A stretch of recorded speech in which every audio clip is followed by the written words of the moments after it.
Mga mahal kong kababayan, huwag niyo kaming husgahan na kami ay bayad dito o pumapapil. Hindi po. Kami po ay nagbabayad lamang ng utang na loob kay Digong.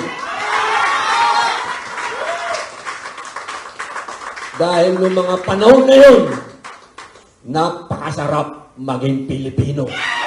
Pakan po natin si Senator Robin Padilla.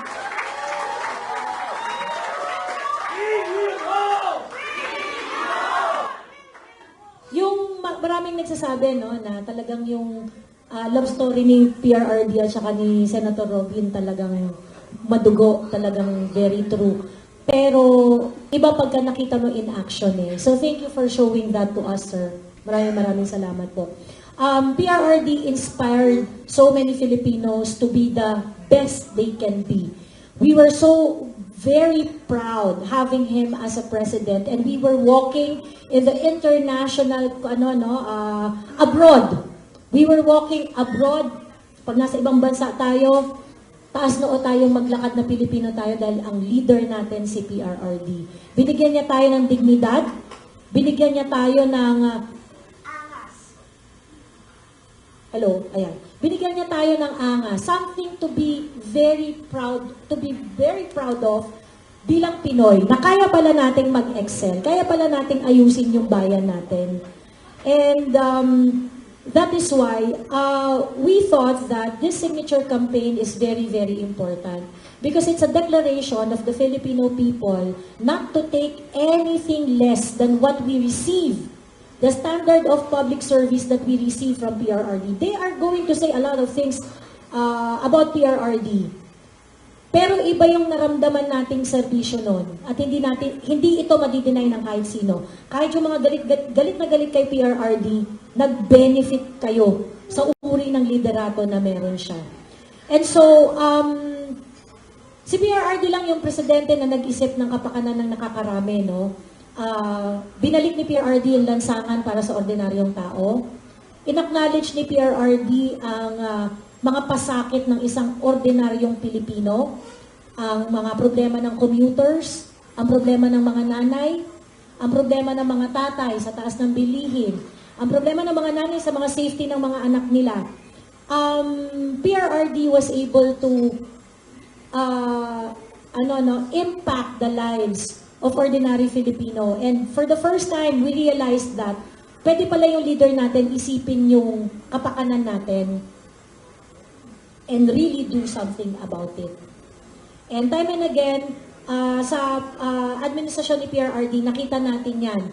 Yung kanyang mga malalakas na desisyon, may hirap na desisyon kung saan pinanindigan niya ang ordinaryong Pilipino. That is why we did this signature campaign because after all, PRRD did. And we know that he is in The Hague because he fought for each and every one of us. And he is paying it in The Hague, in the ICC. Di naman siguro kalabisan na sa panahong ito, lalo na sa panahon nitong ating bayan, hindi naman kalabisan na tayo ay manindigan at tumayo at sabihin na, Tay, kami naman ang magtatanggol sa iyo because you've done so much for the Filipino people. Kanina po ang third filing po namin sa Supreme Court at nakapag-file na po kami ng 304,304 signatures. Yan po ang total. For this filing po, ang nakala po namin na signature in span of 2 weeks. 2 weeks lang po ito. At ang signature po na nakuha namin ay 65,743. Yan. Talaga naman po nakita namin yung push ng bawat individual. Wala po kaming wala po kaming funding. Kami po ay napatakbo ang Tay Kami Naman signature campaign. Dahil sa pag-volunteer ng lahat na nagmamahal kay PRRD. Nagpapasalamat kaming lahat, lalong-lalo na sa mga vloggers na naging kaagapay namin dito. And I remember it very, very clearly when I pitched the idea sa bakuran ni Cap Pecson sa Payatas. Sa mga vloggers na kasama ko noon, when I pitched this idea, sinabi ko talaga na the vloggers will have to take a leadership role in this. And yung mga vloggers po, hindi nyo po finail si Tatay Digong. Maraming salamat po. Sa pangunguna na po nito nila, Kababayan PH, Engberto, Kuya Tots TV, at yung iba po pang mga kaibigan natin dito ng mga vloggers, no? Maraming salamat po sa inyo. At, Ayun. Thank you so much, no, Miss Joey Cruz. Kanina, habang nagkukwentuhan kami, may naisip kaming tanong. At sigurado ako, Ate Joey, tanong din to ng marami sa ating mga kababayan. No, Kuya Miko? Isa sa mga madalas nating marinig, kaya ba nating patunayan na totoong mga tao itong mga pumirma? Senator Robin? Una po sa lahat, assalamualaikum mga mahal kong kababayan. Gusto ko munang sabihin na ako ay nagkakaroon ng matinding inspirasyon sa inyong lahat. Maraming salamat po. Alam nyo, itong pagpipirma na ito lang ho yung klase na yung papel, pag tiningnan mo, nandun yung pangalan mo, nandoon kung gusto mong ilagay kung saan ka makokontak, andun ang ID number mo, at andun din ang pirma mo. Ibig sabihin, totoong tao ka. Hindi po ito yung dating na, ito, bibigyan ka ng papel, pipirma ka lang doon. O yung 10 tao ang pipirma, isa lang. 20 tao ang pipirma, isa lang. Hindi po. Hindi po nila pinapayagan na walang ID. Pati po ako, nung pumirma ako, kailangan ipakita ko yung ID ko. At lahat po ng pumirma dito, may ID na pinakita. Ibig sabihin, ikaw po ay tunay na Pilipino!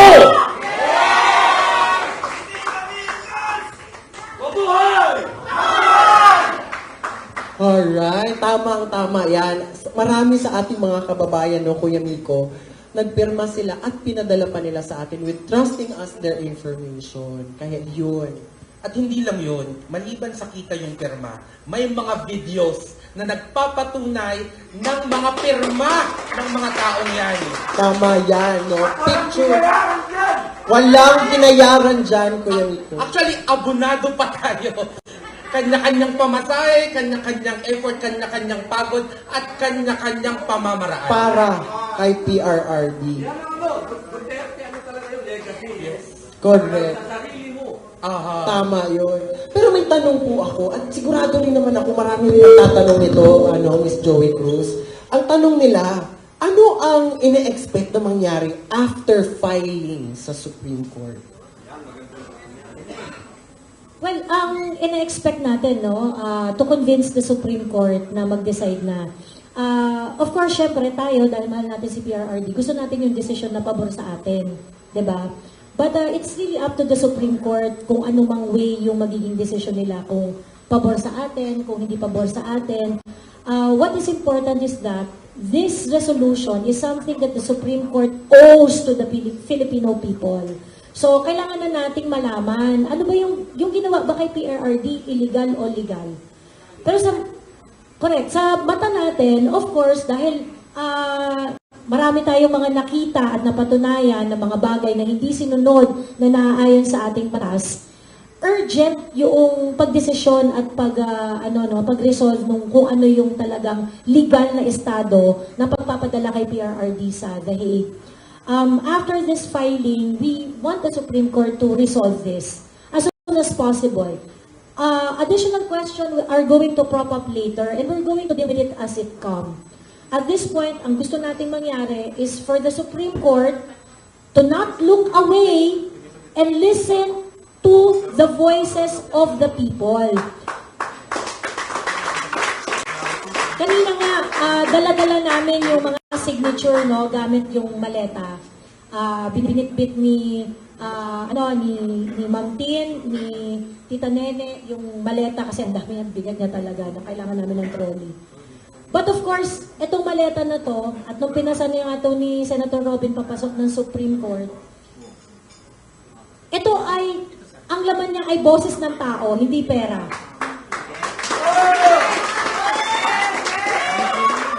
At sana, patakbuhin naman natin yung bansa natin, yun ang pinagsusumamo natin sa Supreme Court, ano? Patakbuhin naman natin itong bansa natin na merong espasyo para sa boses ng ordinaryong Pilipino.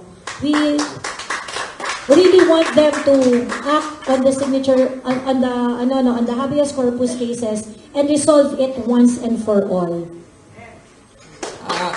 Isa pa sa mga bumabagabag sa mga Pilipino at sa mga nag-participate dito at sa kabilang panig din. Ano ba ang next step after nitong third filing ng Tay Kami Naman? Well, we have to give the Supreme Court time after natin kasi nakakatatlong manifestation na tayo eh. Nakakatatlong manifestation na tayo. So, we have to give them some time. But, nag-birthday na si PRRD nung Sunday sa The Hague. And personally, and I think a lot of us are impatient already. Dahil hindi naman nabata si PRRD, kaka-81 lang niya nung Sunday. So, we want the Supreme Court to really take into consideration na there is a life at stake. As long as they're not going to make a decision, he might stay there. And hindi natin alam yung mga susunod na mangyayari. So gusto natin na sana aktuhan na nila dahil hindi naman to simpleng issue lang ng kalayaan eh. Issue rin ito ng buhay. Dahil nga dun sa kalagayan ni PRRD doon, mahaba yung proseso. Pero ang gusto natin, magsimula tayo muna dito sa atin. Kasi dito may magagawa tayo. Sabi ni Sen. Robin, may magandang kwento dito sa Sen. Robin eh. Para po sa ating mga kababayan na nanonood ngayon, mga mahal kong kababayan, napakahalaga po nitong hakbang na ito. Dahil ito po ay kasama sa ating konstitusyon, yung boses ng bayan. Tandaan po ninyo, ang boses ng tao. Ito pong ginagawa ninyo sa lahat po ng pumirma, sa lahat po nagmamalasakit, sa lahat po ng umiikot, sa lahat ng mga gumagastos para dito. Napakahalaga po nito. Hindi po nasasayang ang lahat ng pagod ninyo, lahat ng gastos ninyo, sapagkat ito pong ginagawa ninyo ay nakapaloob po yan sa saligang batas. At ito po ay kailangan desisyonan ng ating mataas na hukuman. Hindi man po natin, katulad po ng sinabi ni Ma'am, inaantay po natin ang desisyon nila. Pero bawat pirma po na yan, nakakapagbigay po yan ng hudyat sa ating mga hukom na magdesisyon. Kaya po sana, mga mahal kong kababayan, marami pong nagme-message sa akin kanina pa. Hindi pa kami nakakapirma. Meron pa dito, Binyan Laguna. Hindi po kami nakapirma. Hindi pa po tapos. Hindi pa po tapos ito. Tuloy-tuloy po ito, mga mahal kong kababayan. Tandaan po ninyo, hanggat pumipirma po kayo at ipinaglalaban ninyo, ang karapatan po ninyo, hindi lang po ito tungkol kay dating Pangulong Rodrigo Roa Duterte. Ito po ay patungkol sa boses ninyo. Dapat po dito sa bayan natin, ang pinakamahalaga ay boses ninyo. Maraming salamat. Maraming salamat. Senator Robin, bago po may tanong po dito, Apo. gusto po nila malaman, sa tingin niyo po ba may possibility if ever in the future may legislative measure ba na possible i-file sa Senate, Congress? Patungkol po dito? Opo, siyempre po, alam niyo naman po ninyo, meron po tayong separation ng legislative at judiciary. Pero kami po, sa Senate, hindi po kami, katulad po halimbawa, noong kami po ay gumawa ng resolusyon na ang ating pong dating Pangulo, siya po ay yung sa house arrest. Opo, hiniling po namin yan. Gumawa kami ng resolusyon at sinuportahan po yan ng majority ng napakaraming senador. Iilan lang po ang kumontra. Kilala nyo na po yon. Meron din po kaming kaka-file lang. Yan po yung resolusyon na kaka-approve lang na dapat walang Pilipinong pinapadala sa ibang bansa nang hindi tumaan sa hukuman. Sinuportahan din po yan ng maraming senador. Meron din lang iilan na hindi sumuporta. Kilala nyo rin yun. Yan po ang positibo naman na nangyari. Nang dahil sa sakripisyo, alam nyo, yan na lang ang papel lagi ni Digong, nagsasakripisyo para sa atin. Pero dahil sa sakripisyo niya, kita nyo ho, nagkaroon ng resolution ngayon na dapat walang Pilipinong pinadadala at huhusgahan sa ibang bansa na hindi dumadaan sa korte natin. At gusto ko rin pong malaman ninyo, sa Rome Statute mismo, nakalagay mismo doon na dapat, bago nila kunin, dumadaan muna sa korte natin. Ang hindi natin maintindihan bakit nagkaroon ng napakabilis na nangyari. Kaya yan po, maniwala po kayo sa akin, kami po na mga kakampi nyo sa Senado, lalong-lalo na po sa mga inupo ni Digong, kami po yun. Hindi po kami nakakalimot sa taong bayan. Maraming salamat, Senator Rod. Thank you. Mas naintindihan na natin. At alam natin na kaka-birthday lang ni PRRD. So, gusto nating tanungin si Miss Mocha, kung bilang original na DDS, ano ang masasabi mo sa mga sumuporta dito sa Tay Kami Naman? Ayun po, katulad po ninyo, ako po ay patuloy na sumusuporta at nagmamahal sa tatay ng bayan, si Tatay Digong. At sa dami ng nagawa ni Tatay Digong, the least thing that we can do is sign the petition. Nananawagan po ako sa bawat Pilipino kung sa tingin nyo may nagawang maganda si Tatay Digong para sa inyo, sa pamilya nyo, sa ating bayan, pumirma kayo. Pumirma po kayo dahil sinasabi nga ni Senator Robin Padilla, karapatan natin yon na marinig ng Supreme Court at malaman nila na marami ang nagmamahal kay tatay. Kanina lang po, nandun po tayo di pa sa Supreme Court. May nakausap po akong dating OFW, taga Bahrain. Ang pangalan niya, si Sir Mark. Sabi niya, hindi dapat nakakulong si Tatay Digong dahil sa dami ng ginawa niya magaganda sa ating bayan. Kaya, andito po tayo nagkakaisa para pauwiin ang tatay ng bayan. So, bring him home! Thank you so much, Miss Mocha. Oh, may question ka. Ayan, isa pang tanong from Juliet Pacot of Saksi Ngayon. Juliet Pacot. Ang tanong ay, ilang libo daw na lagda ang kailangan para makumpleto? Target na number ng lagda para makumpleto yung pinipetisyon sa Supreme Court at kasama pa ba itong ipa-file sa Supreme Court? Yung sa, ano ba yung number na kailangan, wala naman kasing ganong, na dapat kung naka 500 na, naka 1 million na or whatsoever. What I know is that, in 2020, Attorney Dino De Leon filed a petition before the Supreme Court asking for a petition to compel PRRD to disclose his health condition.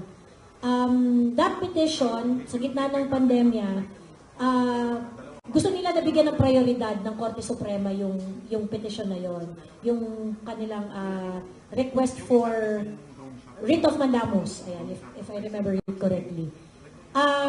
In that petition was supported by a signature campaign.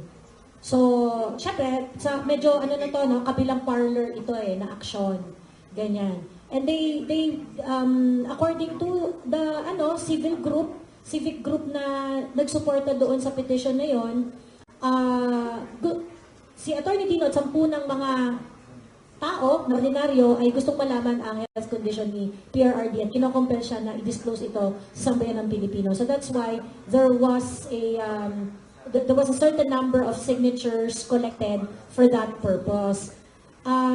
Ultimately, hindi sila nanalo sa Supreme Court.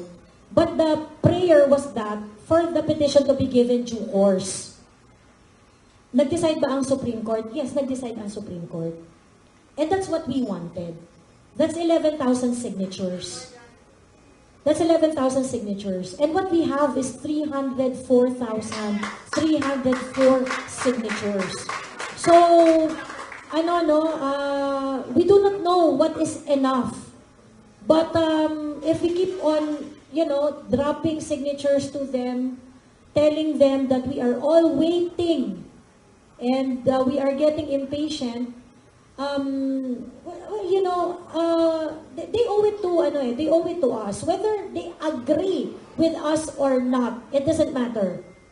What we want is for them to resolve it once and for all, because this divides the nation. So sana magdesisyon ng Supreme Court at yung numero natin, yung mga tao na nagtatanong, bakit 300,000 lang? Akala ko ba 32 million kayo? Yung mga ganyan. This is an entirely different ball game. And it takes initiative, it takes some effort to join this kind of campaign. And, well, as far as we are concerned, ang layo naman ng 11,000 sa 304,000. Diba? So, yun po ang measure niyan. Ayun na. Maraming salamat.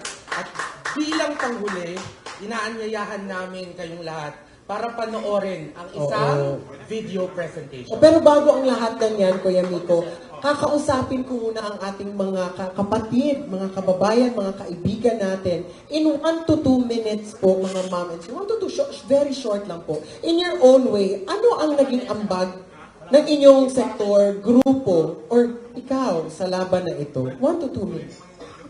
Magandang hapon po sa inyong lahat. Maraming salamat po sa anyaya ito.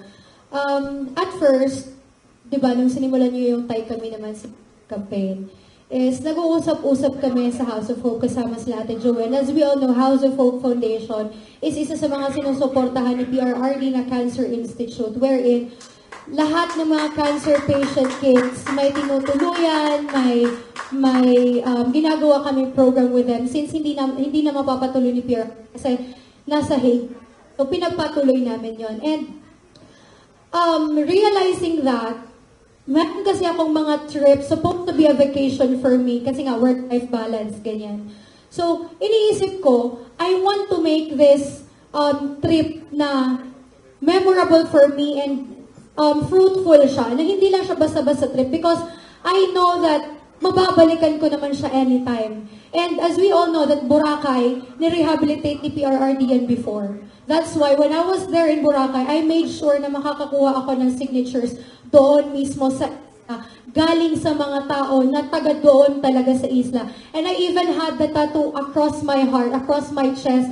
The green tattoo symbolizes as the rehabilitation of PRRD, and this one, the island itself. Ayun. And of course, when I was also in Siargao, though may mga tao na hindi naman talaga lahat kasama natin sa labang ito, pero doon talaga tunayan. They even had a building called Duterte Building as a protest also to show everyone na Tay, kami naman, because everything that you did for us, it's our time to pay back, or dapat kami naman ang magtatanggol sa'yo. So yun na po. Maraming salamat. Maraming salamat po, Ms. Inday Morny, no? Ma'am, 1 to 2 minutes lang po in your own way sa BARM. Ano ang naging ambag ng inyong mga sektor or grupo sa laban na ito? Real quick.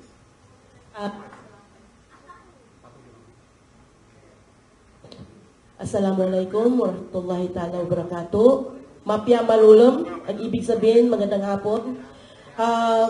Simulan nung nahuli si Tatay Digong, isa lang po yung nait namin, kailangan kami na may mga magandang nakuha o kaya may mga ginawa si Tatay Digong sa aming bansa, especially sa aming region sa Cotabato, sa BARM. Kailangan po kami naman po ang susukli ng mga kabutihan na binigay niya sa amin. At nananawagan po ako sa mga kapatid ko dyan sa BARM, yung hindi pa po nakapirma, ang plano po namin next, lalabas na po kami ng Cotabato City. By munisipyo na po kami. At plano po namin, puntahan po namin ang Tawi-Tawi at Basulta, kung saan po yung BARM area po. Maglabas kayo, magtulong kayo, ito na yung pagkakataon, tayo naman. Yun lang po. Maraming grabe, no? Goosebumps. Ganon. Magmahal ang mga taga-BARM. Thank you so much. Magbuhay po kayo, ma'am. Sir, 1 to 2 minutes. In your own way, ano ang naging ambag ng inyong mga sektor o grupo sa laban na ito? Ano po yung group niyo po ulit, sir? So being one of the co-convener of DDS Saraol Confederation, it is an alliance of around 300 to 400 parallel groups scattered all over the country and even outside the country. Tayo talaga ngayon ay full blast sa paghihikayat sa lahat ng mga kababayan natin na makapagpapirma nito. Kasi we feel that the Supreme Court is the last bastion of sanity in this government. Wala na tayong maasahan sa gobyernong ito eh. So feel natin na with our numbers, with our strength, with people all over the country signing this Tayo Kami Naman initiative, baka naman pwede nating ma-request yung mga kagalang-galang na mga Supreme Court justices na aksyonan na nila ito. Kasi kawawa yung matanda doon sa The Hague. In fact, me personally, sometimes, no, magigising na lang ako madaling araw. Tapos iiyak na lang ako. Mafe-feel ko yung ano yung sinapit niya doon, no? Yung misis ko nga sabi niya, "Bakit ka nagising diyan?" I feel again the pain. So that's why we are encouraging everybody. Of course, after the Holy Week, we will again be going around the country and encouraging all people na magpirma dito sa Tayo Kami Naman. Maraming salamat po sa inyo. Kapitana! Ito na po, ang dami ko pong narinig sa inyo. Grabe din yung effort ninyo, Kapitana, ha? Para kay PRRD. Kwento nyo naman sa akin, 1 to 2 minutes lang, in your own way, ano ang naging ambag ng inyong mga sektor o grupo sa laban na ito?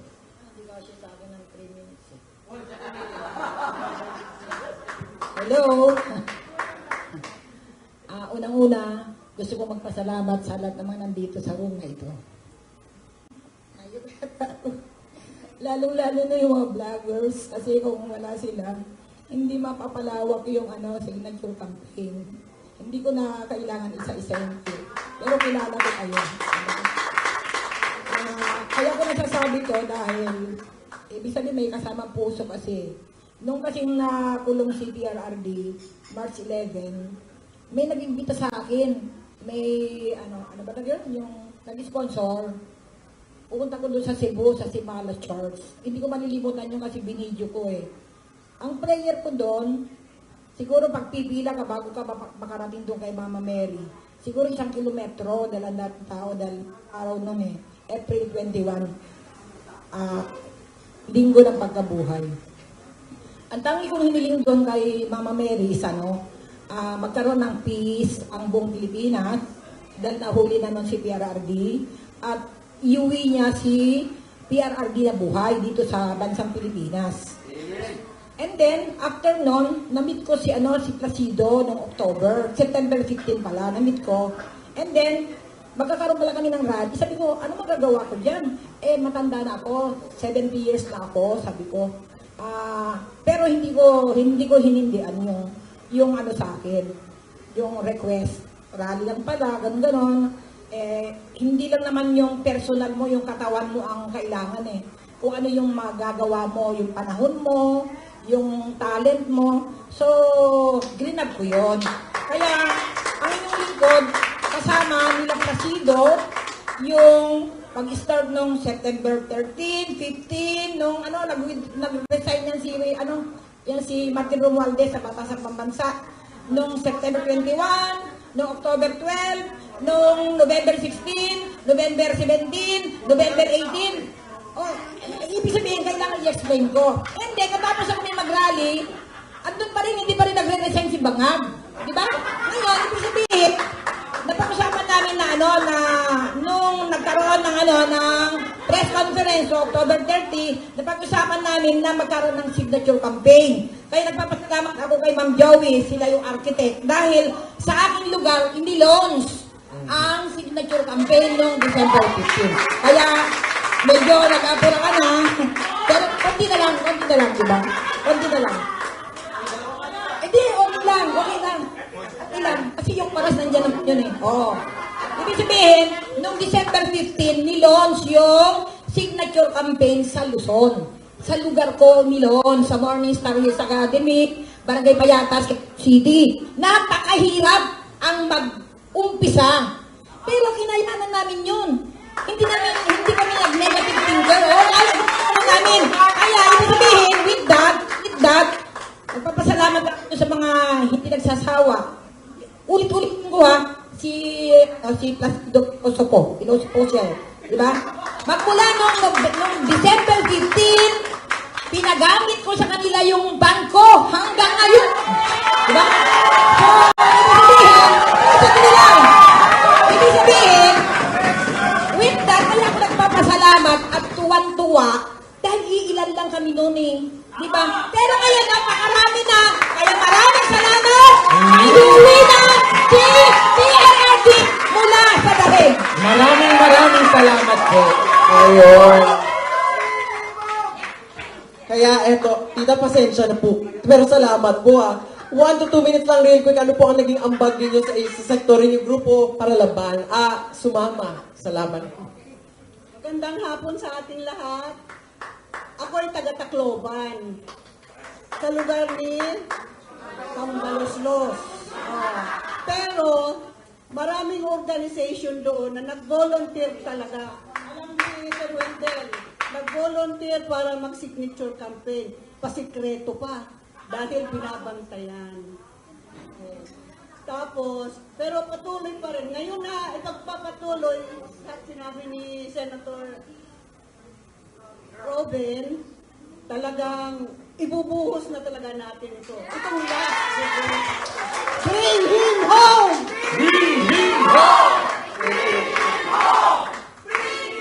Kayo naman po, Ma'am Christine Takahashi, ano naman? From Cebu. So, 1 minute na lang. Sa Cebu naman, patuloy kaming maninindigan at hindi kami mag-stop until Tatay Digong makauwi. Committed. Nagkakaisa kami doon and we are committed to continue this initiative. So, kaya nga nung nag-celebrate din kami last time sa birthday led by Sir Willie. Kinantahan na lang, kumanta kami, nag-iyakan, kinantahan namin siya ng Ikaw ang bigay ng Please naman, pauwiin niyo na po si Tatay. Tulungan niyo kami, taga-Supreme Court, kasi hindi kami titigil nila Miss Joey, ni Jassy, nila Senator Rubin, Pau, until na pauwiin niyo na siya. Marami siyang nagawa sa bayan at sa lahat natin. Hindi siya pwedeng kalimutan. So, yun na lang, baka iiyak na naman ako. Maraming salamat po. Maraming salamat. Akala ko mabibitin tayo sa napakagandang boses ni Ma'am Christine.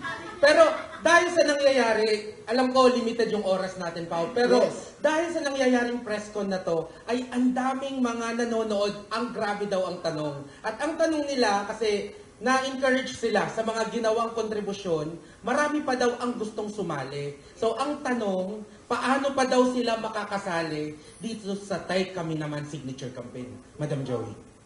Yes, meron po kaming official website, no? Ang aming official website ay taykaminaman.org. I think nandito yung ating patriotic IT professional, si Sir Carl.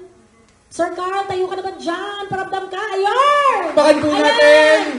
Yan po ang ating si Sir Carl Bautista, yung ating admin ng website natin. Volunteer, kasama ang team niya, ang kanyang startup company who did this, put up the website so that it's easier for all of us to get the information about the signature campaign. Talaga makabayan lang po talaga yung team niya. At palakpakan lang po natin si Sir Carl. Kasi tawag dito, minimit ako niyan ng madaling araw, naggabi, 12 ng gabi, pagkatapos ng mga project nila, dahil mahal na mahal rin niya si PRRD. And of course, gusto nga niya parang nasa background lang yung team niya eh. But Sabi ko, kailangan makilala ka rin ng tao kasi grabe rin yung contribution ng team niya para dito sa movement na to. So please visit our website, taykami-naman.org. Nandito na po ang lahat ng information na kailangan ninyo para makasali. Hindi niyo po kailangan ng malaking event para po magkaroon ng signature campaign. Ang kailangan niyo lang pong gawin ay mag-download ng signature sheet, magpapirma po kayo sa inyong mga kaibigan, kamag-anak, kapitbahay, at ipadala niyo po ito doon sa address na nakalagay po doon. May mga designated address po doon. Ipadala niyo na po siya. Hindi niyo po kailangan na makarating kami sa inyo at magpapirmahin po namin kayo. Ang kailangan po namin ay pagkilos. Ang kailangan po namin ay paggalaw. Hindi po namin mapupuntahan lahat. Kagaya nga po ng sinasabi namin, nabubuhay po yung signature campaign dahil po sa initiative ng mga kapwa namin vloggers. At we can only do so much. Mas magtatagumpay po tayo kung lahat po tayo kikilos at gagawa. And please do your share. Pag sinabi po natin na solid Duterte tayo, dapat may kasamang pagkilos, diba? Let's be inspired with how Senator Robin Padilla does it. Yes! Ginagawa ang suporta. Ikinikilos ang suporta. Huwag na po tayong maghintay na meron pong dumating dyan. Kayo na po mismo, mag-download, mag-print, magpapirma po sa inyong mga kaibigan, mga kamag-anak, mga kapamilya, at ipadala po dun sa mga designated address natin. Let your voice be counted. Yes, yes, yes. At dahil na-mention si Senator Robin bilang isa sa modelo dito sa Tay Kami Naman, on behalf of this panel, Senator Robin, ano yung last words for this Tay Kami Naman press conference? Una po, gusto ko lang, nainis ako doon sa sinabi kanina, bakit daw 300,000 lang tayo. Alam nyo, mga kababayan, sa eleksyon, ang ginagastos, bilyon. Buong Pilipinas, meron po yung tinatawag na binibigay ang gobyerno para sa campaign. Binibigay po yan para information campaign. Alam niyo po ba dito, isang poster lang sila. Umiikot po, wala pang budget yan. Kanilang bulsa lang ho. Pero nakakuha na sila ng 300,000, ibig sabihin. Siguro kung binigyan niya ng billion na budget, baka lumagpas ko ng 35, baka 100 million yan. Kaya ho yung mga walang sense yung mga sinasabi, mga nagpapanggap ng mga super talino, pambihira kayo. Hindi nga kayo maka 12,000. Eto, ilan lang? 4 months? 4 months, 300,000. Naka-coaster lang ho sila. Isipin nyo yun. Kaya, mga mahal kong kababayan, ito pong ginagawa namin. Makikinamin na ho ako. Dahil ang totoong mga bayani dito ay sila. Sila hong mga nakikita nyo sa harap na kasama ko, yung mga nasa likod ho ng camera. Sila ho talaga yung mga lumalakad. Makikinamin lang ho ako. Mga kababayan, tandaan po ninyo, wala po kaming bayad dito. Lahat po kami dito, nandito kasi mahal namin ang Pilipinas. Mahal namin ang mga Pilipino. At alam naman ho nating lahat, kahit balikan nyo ho ang history, minsan lang tayong nirespeto ng ibang bansa. Minsan lang. Yung mga bansa na kinakatakutan ng mga leader, nirespeto tayo. Nandyan ho si Putin. Nandyan. Si Xi Jinping. Nandyan po si Presidente ng Amerika ngayon. Nakalimutan ko. Kinampanya ko yan, pero hilig sa gera. Si Trump. Yung mga leader na yan, ang ipinakita ho niyang respeto sa atin dahil kay Digong. Yung panahon na yun, tandaan po natin kahit saan tayo magpunta, nakataas ang noo natin. Dahil yung leader natin nung panahon na yun, sorry, excuse my language, English yan, may bayag!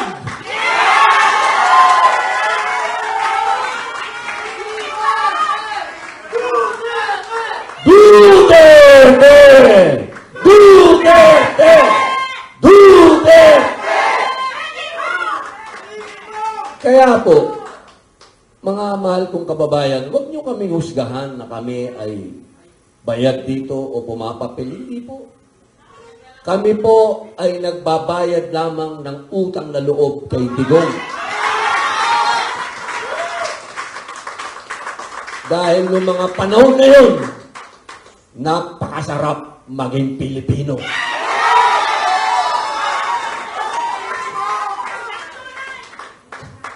Bilang panghuling salita, mga mahal, hindi, ngayon lang ho baka naman mahirap yung panghuli, mami. Para lang ho dito. Minamalat na rin ako, kakasigaw pa. Bilang panghuling salita, mga kababayan, tandaan po natin, si Digong ay isang Pilipino na ikinulong sa ibang bansa. Iyan po ay pagyurak sa ating pagka-Pilipino. Kaya anong kulay mo ngayon? Kaya dilaw ka, pink ka, pula ka, o itim ka. Tandaan po ninyo, Pilipino ka. Maraming salamat po.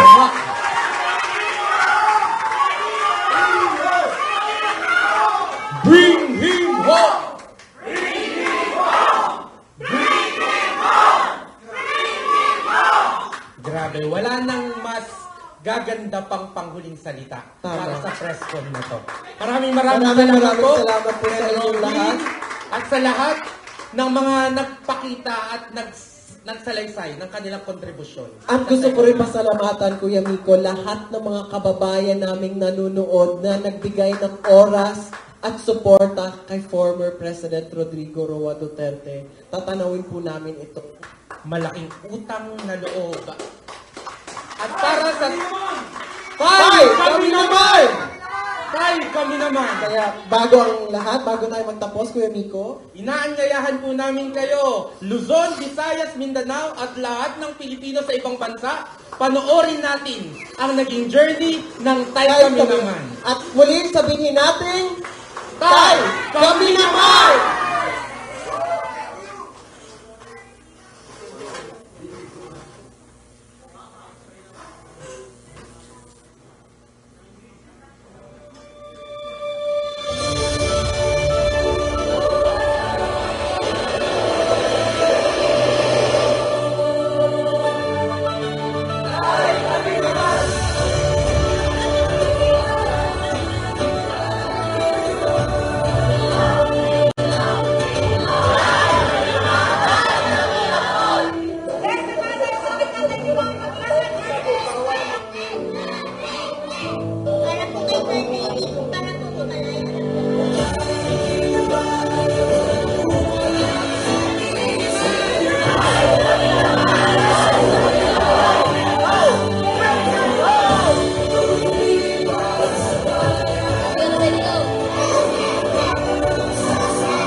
Mr. Yusuf, I want him money.